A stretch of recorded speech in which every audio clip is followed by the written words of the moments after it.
With realism, you tell everybody the whole story. And with abstract art, you give them little pieces and they get to create their own story.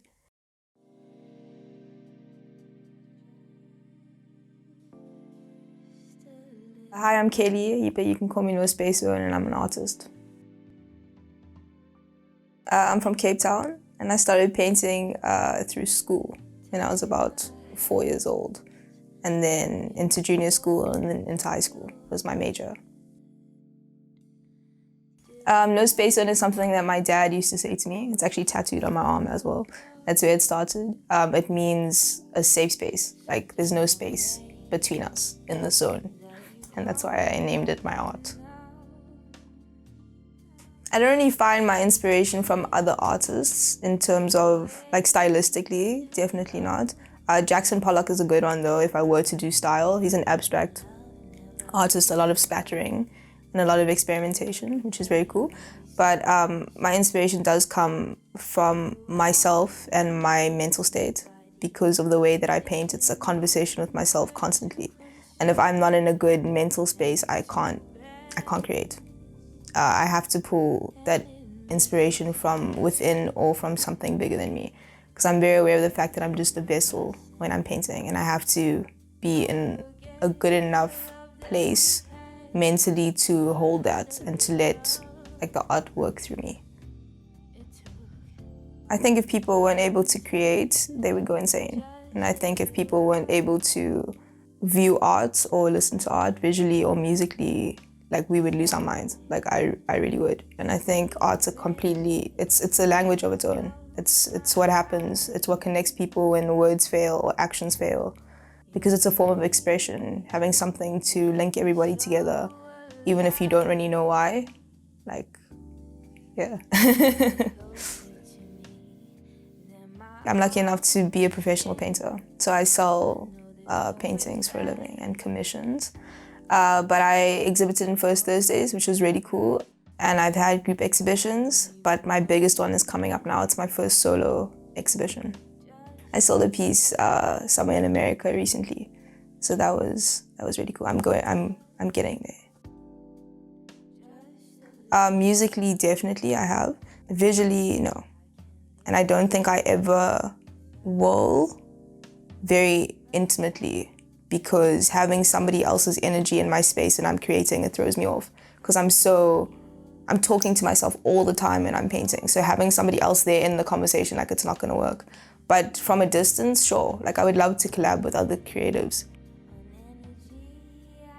Art is my life, man. I feel like that's so cliche, but really though, I'm creating all the time.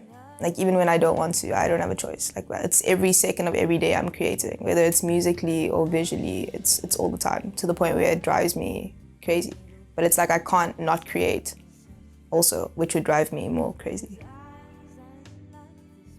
I don't expect them to know what I put into it, you know. So basically, when I was in high school, I started painting. I was doing realism for a really long time. I can do realism and I like it. It's just boring, in my opinion, for myself. Because with realism, you tell everybody the whole story. And with abstract art, you give them little pieces and they get to create their own story. And a lot of the time, like, there are things that I don't even see. And people come in and they tell me all kinds of stuff that that has nothing to do with the painting. Like with this one in particular, it's called Collateral Beauty.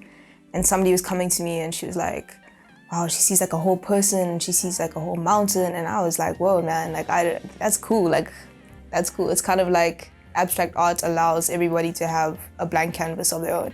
And you learn so much about people's psyche, especially, and what they're going through, because it's all projection. It's like what I create, they project exactly what they want and what they're going through onto it. So they're actually telling me a lot more about themselves. And it's cool because when people do come to my exhibitions and they do buy my work, a lot of the time they're focusing on me, but they're my art. Like, I'm focusing on them, because I get to hear a lot about what's going on in their minds and what they're seeing. And that's my favorite part.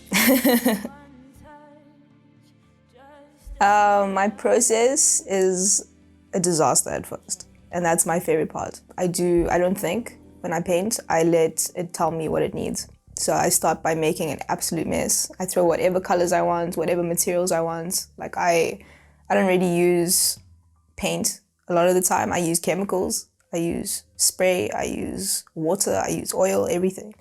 And whatever's on it, and I let it dry.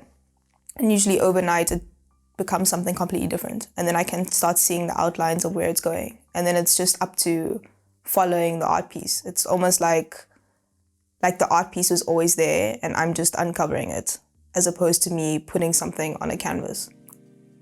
Does that make sense? My latest artwork for the exhibition that I have coming up, I would say that this is the most abstract that I've ever done.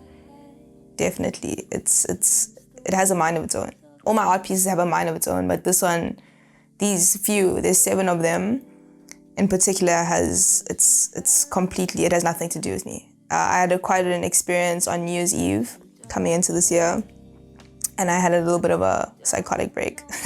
And since then, I've had to do a lot of therapy to go and deal with that, and art's been one of the outlets that I've used. So it's really exploring things that I saw, things that don't make sense, patterns and life itself. And it's a lot, it's very destructive. It's especially the one that I'm working on currently. It's like that moment just before everything goes crazy.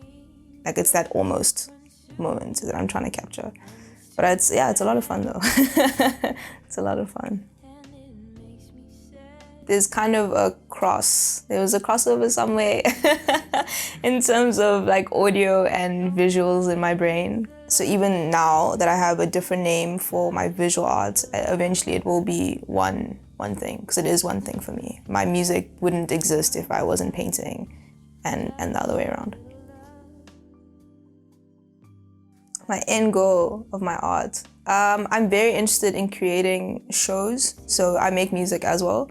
And I'm never going to be interested in being a performer on a stage necessarily, but combining the two into a big, interactive, like immersive experience, like that's where I'm going. Because there's a cross between my visuals and my audio, so I can hear colors a lot of the time.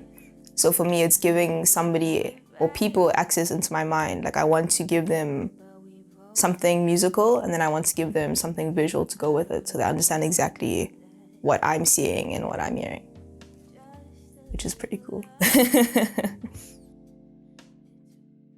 I spent a lot of time comparing myself to everybody else, which is why I didn't realize that I had talent at first. So I would definitely say focusing on what's special about you. Everybody has something that makes them different. And focusing on that and not looking at what everybody else is doing, and trusting in your path, especially. Like don't go blocking other people's blessings. Like your blessings are coming, and they're designed for exactly who you are.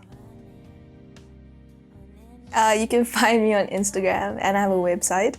On Instagram it's at Kelkasso, which is me, and then I have a separate account for art specifically, which is at No Space Zone Art.